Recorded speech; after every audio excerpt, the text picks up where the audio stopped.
السلام علیکم ورحمۃ اللہ وبرکاتہ۔ ان الحمد للہ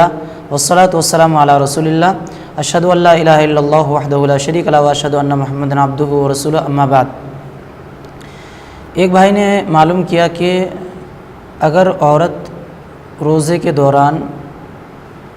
حائضہ ہو جائے، یعنی روزہ رکھا عورت نے اور دن میں اچانک حیض آ گیا، تو اب اس روزے کا کیا حکم ہے؟ یاد رکھیے کہ اگر کسی عورت کو حیض آ جائے جب کہ وہ روزے سے تھی، تو روزے کی حالت میں اگر حیض آ جائے تو وہ روزہ ٹوٹ جاتا ہے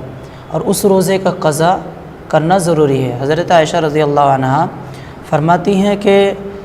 اللہ کے رسول صلی اللہ علیہ وسلم کے زمانے میں ہمیں جب حیض آتا تھا تو ہمیں حکم دیا جاتا تھا کہ ہم روزے کا قضا کریں، لیکن نماز کے قضا کرنے کے بارے میں ہمیں حکم نہیں دیا جاتا تھا۔ یعنی روزہ قضا کیا جائے گا اگر حیض آ جائے، لیکن نماز جتنے دن تک حیض کے ایام میں رہے گی عورت، اتنے دن کے نماز تو معاف ہے جیسے اور مہینوں میں معاف ہے، لیکن روزہ معاف نہیں ہے۔ روزہ جتنے دن تک حیض کی حالت میں رہے گی اتنے دن کا قضا کرے گی، اور اس دن کا بھی قضا کرے گی جس دن یہ روزے سے تھی۔ دن میں کسی ٹائم،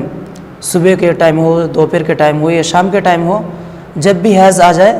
تو روزہ ٹوٹ جائے گا، چاہے افطاری سے 2-4 منٹ پہلے ہی کیوں نہ ہو، تب بھی اس